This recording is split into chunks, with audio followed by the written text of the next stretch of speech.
It's a big pleasure for me to welcome Christoph Stulz as our next best practice example for product maintenance, for brand maintenance. Christoph is responsible for the brands Ovomaltine and Carotina in Switzerland. We have been working together for a very long time, so he knows the brand very, very well and is responsible for the marketing of that brand already for quite some time. So he can really talk about product maintenance. And if he talks about product maintenance, he will talk a little bit about product innovation as well, because product innovation and product maintenance go hand in hand when you want to keep a brand young and dynamic. Christoph, we are very pleased to have you as a guest lecturer. The floor is yours. Thank you, Sven, for the introduction, and welcome from my side. Yeah, I've been working for the company since 22 years, and in my role as marketing manager for Ovo and Carotina in the last 12 years. So over the next couple of minutes, I would like to show you how Ovomaltine evolved from a nutritional energy supplement into a love brand. However, I won't start at the right of the beginning of the story. Instead, I would like to first show you the very first TV commercial for Ovomaltine. It was not only the first commercial for the Ovo brand, but it was the first commercial ever shown on Swiss television, the first media block we had, the first advertising block in Switzerland. So that was 60 years ago, 1965, so enjoy it. Ovo.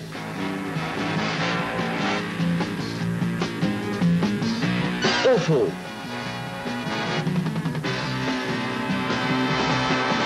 Ovo. Die Besten trinken Ovo. Malz, Frischmilch, Eier in jedem Schluck. Jetzt auch in der 900 Gramm Dose. Mach's auch so. Trink Ovo. As you have seen back in 1965, the focus was exclusively on the Ovo powder. But what do you think? How many products are part of the Ovo range today? I give you some time to think about it and come back to the question towards the end of my presentation. But here's already my first hint. In 1904, it was only one product, the Ovomaltine powder. So let's start at the very beginning. In 1904, Ovomaltine powder was introduced to the Swiss market. At that time, it was sold only in pharmacies. The product was developed by the Wander family. The father, George Wander, was a pharmacist and worked mainly with liquid malt extract products.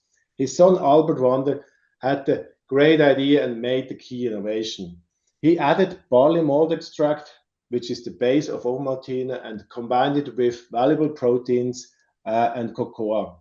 Protein source at that time was eggs and milk. Then he dried this mixture, which made it soluble. So this meant it was also applicable for milk or water.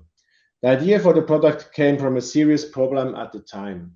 Child mortality was extremely high. More than 20% of children did not survive their first 5 years around that time.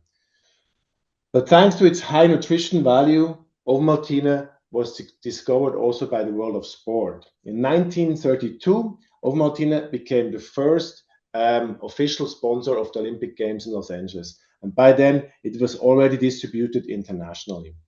Famous athletes such as Pelé or Ferdi Kübler promoted the product.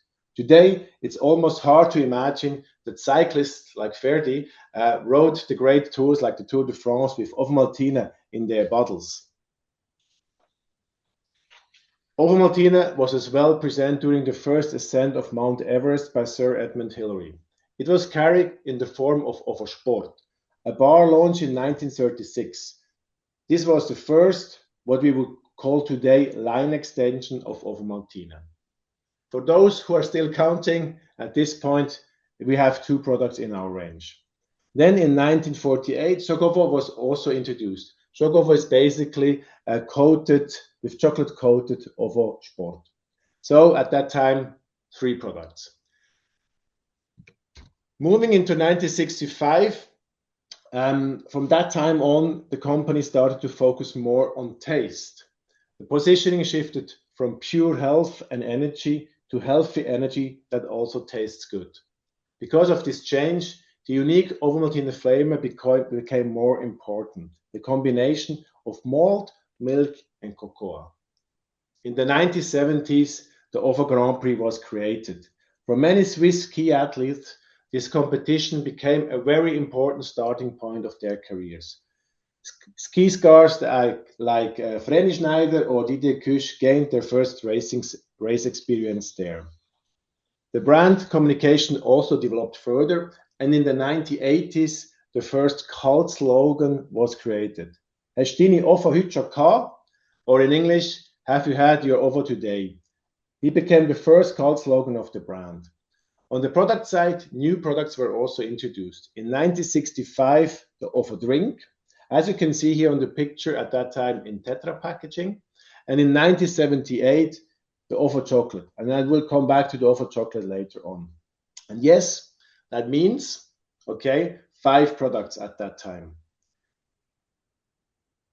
Towards the end of the 20th century, however, Ovomaltine started to lose some of its energy. Sales began to decline. The main reason was changing consumer habits. People increasingly ate on the go, and snacking became much more popular. These developments affected the powder product in particular. In 1998, sales reached their lowest point. Ovomaltine therefore had to reinvest itself. With a new campaign, the brand returned to its core idea, long-lasting energy. And at the same time, the new slogan made the brand feel more approachable and more playful. Before that, the energy message had been mostly functional and physical. Now, an emotional element was added. The new claim was, not better, but longer. With this slogan, Ovomaltine returned to its roots, long-lasting energy. But the words, not better, added also a wink of humor. And this playful tone is still part of today's communication.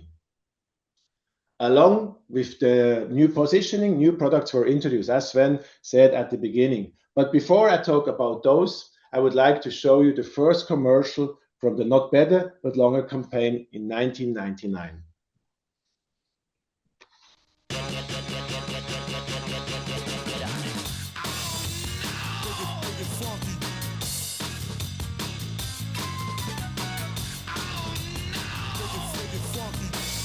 Mit Ovo kann es nicht besser, aber länger.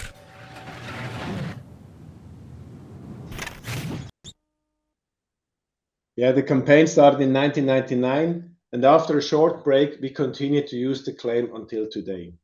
Of course, we have tested it again and again over the years, but the result was always the same: never change a winning team. Since 1999, as I said, the campaign has continuously developed. In the beginning, the focus was mainly on individual protagonists, like you have seen in this spot. Today, we more often show groups of people. This strengthens the identification with the slogan because more people feel addressed. And let's be honest, who looked really great at the first time trying kite surfing or on a stand-up board? Exactly. The idea makes the campaign relatable.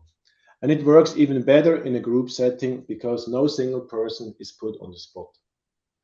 But in the future, we also want to show Ovomaltine more often in everyday situations. However, the active element will always remain because activity and energy are the core of the brand. But now enough about communication. Let's return to the products which actually made this development possible in the first place.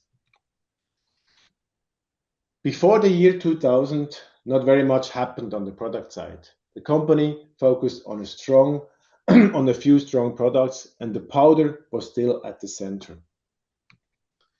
However, with the change in strategy, the product range started to grow. It began with muesli, building on the breakfast experience of the powder. Then came crunchy cream, followed by many new snacking products. The year 2017 was especially important for us. With 3 innovations, we made it into the top 10 of all newly launched products in that year. These were Ovo Rocks, Crunchy Roll, and the Crisp Muesli cereal snack. We also won this title of most popular innovation in Switzerland in the year 2019 with the Branchly and 2024 with Ovo Break. This award is called the Promarca Star of the Year. When you consider that during a year, several thousand products are launched into the market, to win this prize makes us especially proud. Looking back, we can say that about 95% of our innovations are still successful in the market, even after many years. This consistency comes from a very thorough innovation process. So we start first finding out the needs of the consumers. Then we develop concepts which we test carefully. And we do not launch a product before we have successful test results. During this process, we pay special attention to the typical Ovo taste and the right texture, because the crunchiness, which is coming from the powder mainly and its granulate product, is very important in the eating experience. Our motto is simple. If it says Ovo on the packaging, then there's Ovo inside.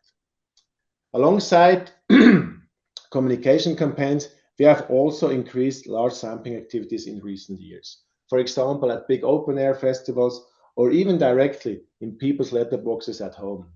This kind of product contact is very important. Most people in Switzerland know Ovomaltine. We have a brand awareness of around 96 to 98%. But some of the newer products are less known, obviously. So we need to generate trials and awareness at the beginning of the launches. Yeah, and humans are quite simple. So what they don't know, they don't try. So that's why we also do these sampling activities. Now back to the quiz question from the beginning. If you have counted carefully, you might have already the answer. How many products are part of our range today? Yeah, it is 35 different products in well over 100 SKUs. But let's move to the next guessing question. What percentage of our revenue does Ovo powder still account for today? What do you think? Yeah, it was in 1994, 68%, and we had around 32% for our line extensions. Over the years, this number came down to 13% and accordingly 87% for line extensions. As you can see, the decline in powder was truly significant. And for a portfolio of just 5 products at the beginning of the 21st century, this was naturally even more critical for the company. Only the launch of new products was able to more than offset this decline and ultimately drive strong overall growth. Thanks to these strong innovations, we were also able to expand our distribution, and we are today available across Switzerland in all major retailers as well as in the food service channel. Yeah, 65% of our revenue comes today from innovations launched in the last 25 years. So kill your darlings was a rule we really apply when it's regarding product development. And as you can imagine, at that time, the head of our production was not exactly thrilled about that. There was intense internal discussions. Today, the situation looks very different. Our factory now also produces breads and is running at high capacity with the production of powders and granulates that we all need for these line extensions. Coming to packaging. When it comes to packaging design, we consciously choose evolution over revolution. The orange color is non-negotiable, along with the sun and the distinctive logo, both central elements of our CICD and therefore untouchable building blocks of the brand. The consistency helps consumers navigate the shelf more easily. Attempts to significantly change the design already failed at the market research stage. True to the motto, don't touch my Ovo.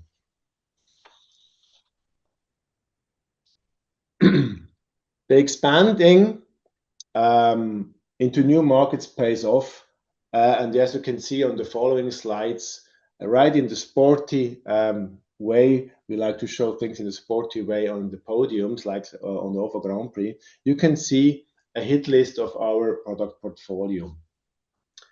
I think I'm particularly proud to be able to say that we are the number one biscuit and cereal, number one chocolate drink, and number one powder.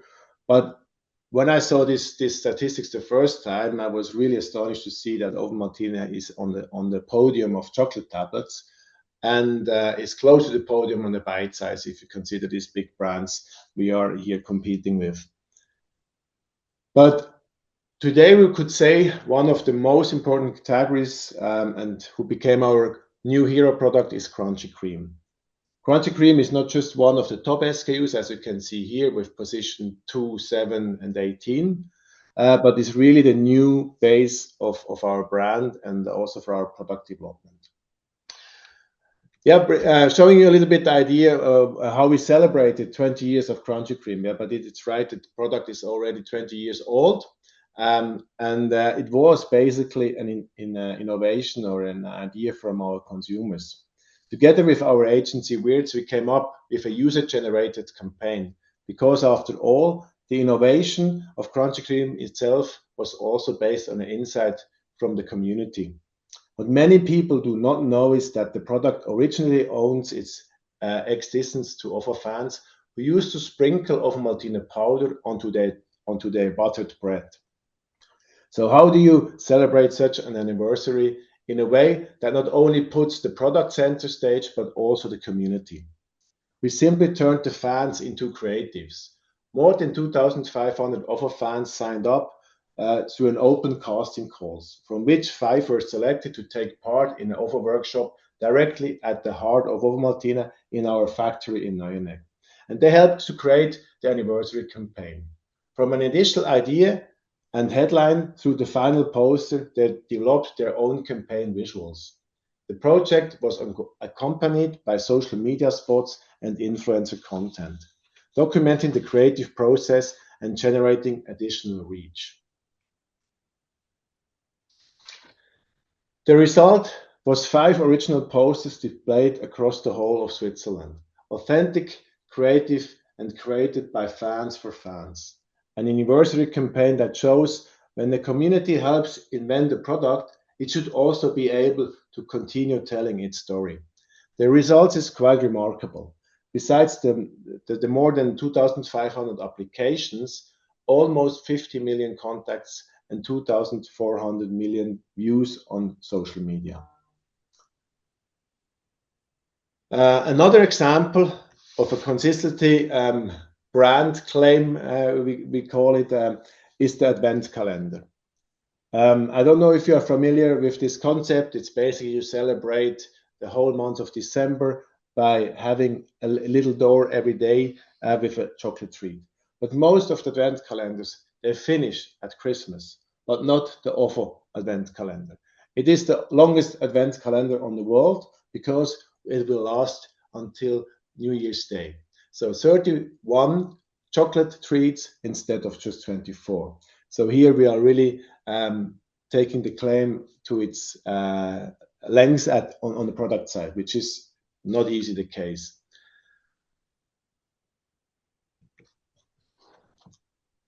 Yeah, and last but not least, our latest baby. It was a campaign called Share a Smile at the end of last calendar year. Here our fans could send smiles to their loved ones or to their family or to friends and family with 2 Ovo Smile chocolate tablets. So it was an amazing campaign. We reached over 300,000 product contacts in just 2 months. And yeah, it was amazing how this peer-to-peer campaign worked. We didn't really send anything prior to the campaign. It was basically created out from social media and digital contacts. So coming almost to the end of my presentation, I would like to show you a video where we not only reached a couple of 100,000 people, but worldwide, over 500 million people. And at this point, I want to say too much. Let's rather speak the images for themselves. Roll the film.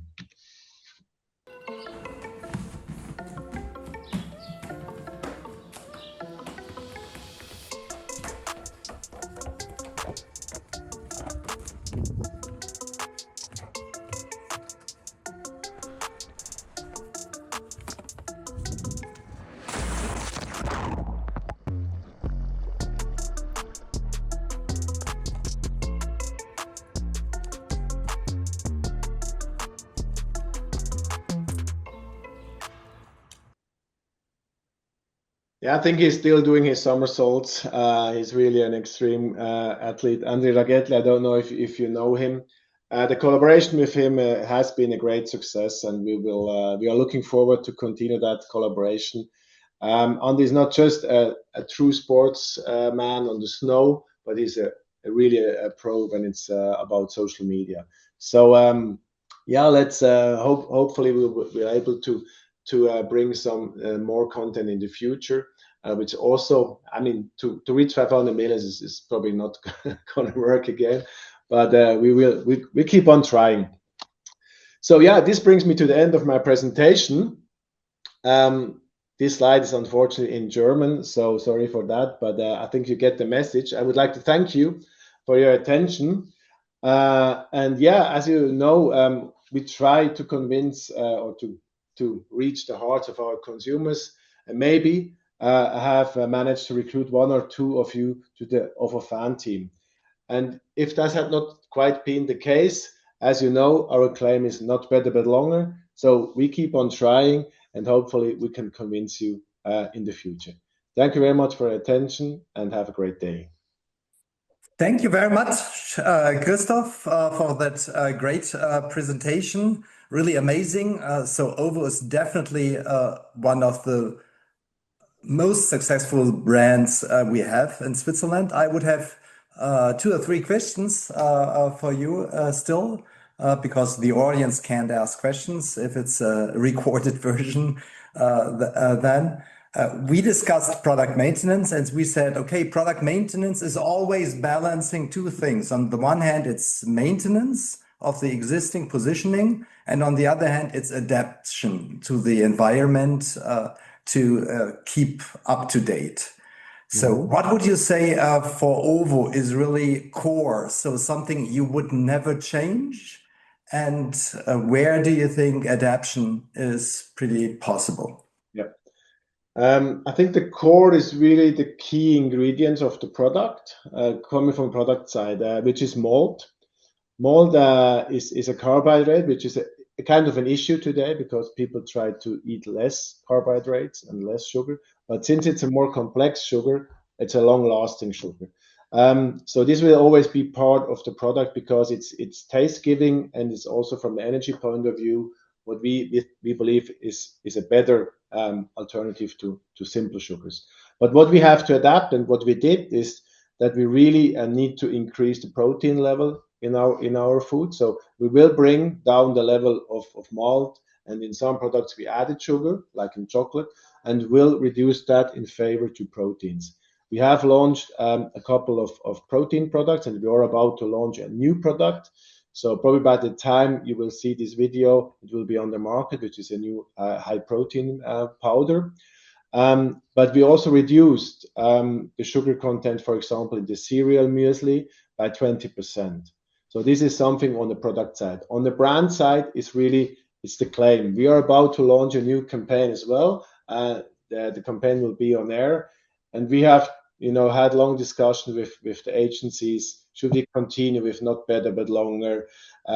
Should we not focus more on the product benefits? But actually, the claim is really bringing the product benefits in one sentence. So the long-lasting energy, the more nourishing products we propose with the claim, and this humor, this wrinkle in the eye is important to us. So this is really the fun part, the emotions, which we are able to trigger compared to companies probably who really base their claims on nutritional facts, because they may change, but the idea of the brand will not change. So.